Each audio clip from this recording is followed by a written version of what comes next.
Perkenalkan, namaku Nandar. Aku ingin berbagi pengalaman mistis di tempat kerjaku yang pertama. Jadi, aku dapat kerja di Tangerang, bertempat di sebuah komplek perumahan tua. Bangunan kantornya sendiri merupakan sebuah tempat tinggal pada dasarnya, namun sudah dialihfungsikan menjadi kantor. Jadi ruangan-ruangannya itu memang sudah dijebol dan diisi bilik-bilik meja, kursi kerja kantoran. Dan aku rasa karena ada keterbatasan ruang, memang tidak ada toilet di dalam bangunan utama. Jadi toiletnya itu ada di belakang bangunan utama yang dibangun terpisah. Nah, pada suatu hari aku ada kerjaan lebih dan diharuskan untuk lembur. Dan pada hari itu juga ada satu orang temanku namanya Zainal. Dia ada kerjaan dan harus lembur juga. Nah, kita berdua sepakat untuk lembur bareng. Dan karena kita memperkirakan pekerjaan akan lama, maka kita berencana untuk menginap di kantor. Singkat cerita, pada saat itu aku berhasil mengerjakan tugasku semua kurang lebih jam 2:30 pagi. Dan aku pun bersiap-siap untuk tidur. Dan sebelum tidur, aku berencana ke toilet dulu untuk cuci muka, gosok gigi lalu tidur. Aku pamit ke Zainal untuk ke belakang. Pada waktu itu, aku tidak ada pemikiran apa-apa. Jadi aku masih netral aja pikirannya. Memang seperti yang tadi aku ceritakan. Posisi toilet itu berada di bangunan yang terpisah di belakang bangunan utama.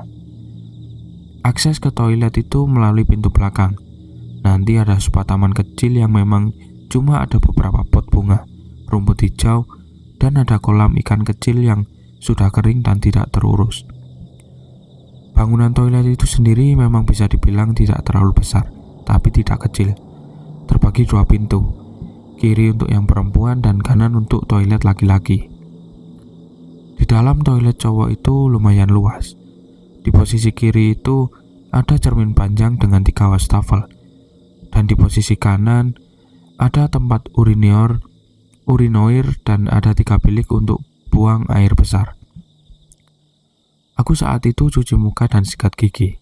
Dan saat itu perut aku mules. Aku masuklah ke bilik paling pojok dalam. Aku duduk dan sedikit mengantuk sambil bermain HP dan dengerin lagu. Nah, di sini aku mau stop dulu cerita.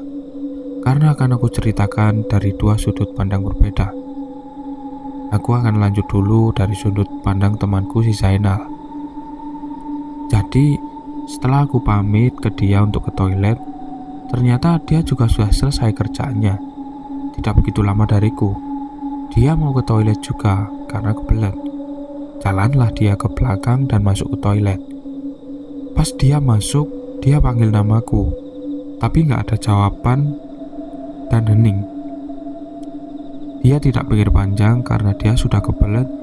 Dia masuklah ke bilik paling pertama. Nah, di tengah-tengah dia mendengar ada suara langkah kaki. Nah, dan dia pikir itu aku. Dia coba panggil namaku, tapi juga gak ada jawaban. Dia masih berpikir positif. Mungkin aku sengaja nyuekin dia untuk ngerjain dia. Gak lama, ada suara cekikikan cewek, kayak suara kuntilanak ketawa gitu. Refleks dia kaget dan panik.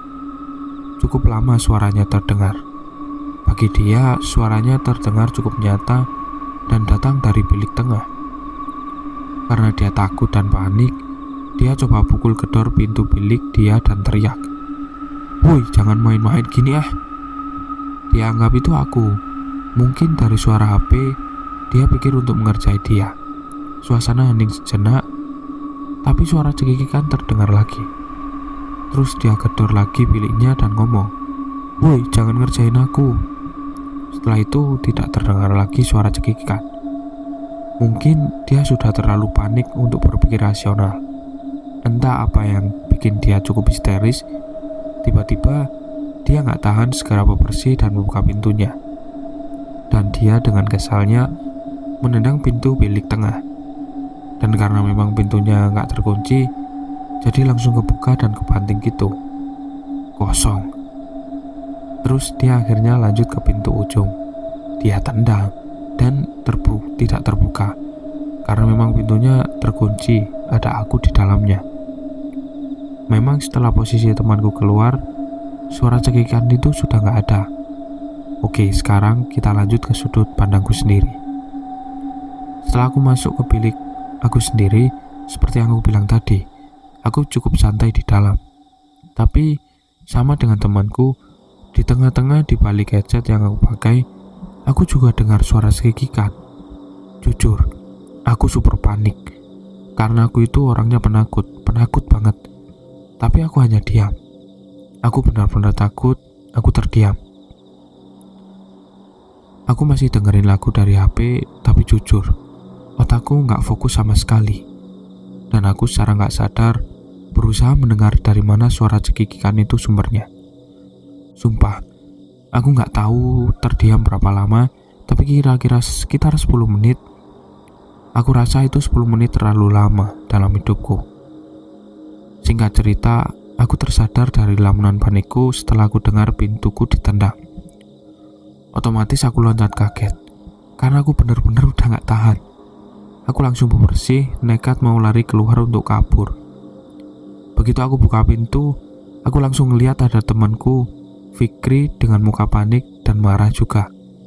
Tapi kita berdua sama-sama bingung. Kita gak banyak bicara lagi, kita langsung bareng lari kabur ke bangunan utama. Sesampainya di bangunan kantor, kita saling cerita apa yang kita alami di belakang. Jadi pada dasarnya, kita sama-sama mendengar suara cekikikan.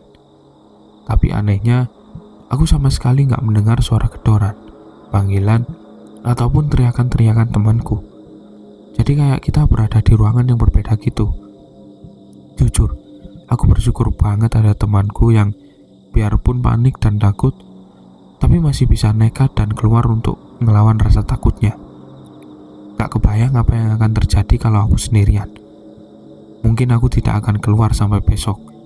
Nah, singkat cerita, malam itu aku memutuskan untuk pulang ke rumah. Begitu juga temanku. Kita ngerasa gak mungkin kita bisa tidur dengan tenang lagi di kantor. Gak lama aku kebetulan dapat kerja di kantor lain dan segera cabut. 1 bulan berselang, temanku juga akhirnya pulang ke kampungnya untuk melanjutin usaha orang tuanya. Sampai sekarang, itu pengalaman yang takkan terlupakan bareng temanku. Oke, sampai sini saja ceritanya. Terima kasih sudah menonton sampai akhir. Jangan lupa subscribe biar kalian tidak ketinggalan cerita-cerita lainnya. Oke, sampai sini saja. Sampai jumpa di video berikutnya. Bye-bye.